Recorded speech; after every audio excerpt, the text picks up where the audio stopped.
Wala raw pinagsisiyan ng lalaking hulikam na nagpasok ng motorsiklo sa Taal Basilica sa Batangas. Ang gusto lang daw niya, mabasbasan siya. Parang gusto ko lang po mabasbasan. Yun po ang gusto ko. Hindi niyo ba naisip na mali yun? Hindi po. Hindi po mali yun. Nagsisisi ka ba sa ginawa mo? Hindi.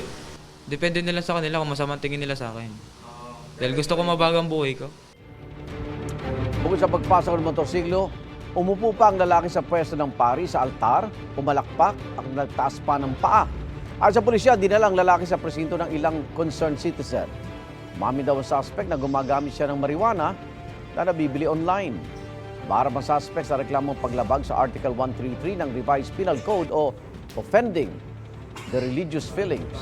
Sinisika pa ng GMA Integrated News na kunin ang pahayag ng pamunuan ng Taal Basilica kaugnay sa insidente. Igan, mauna ka sa mga balita, mag-subscribe na sa GMA Integrated News sa YouTube para sa iba't ibang ulat sa ating bansa.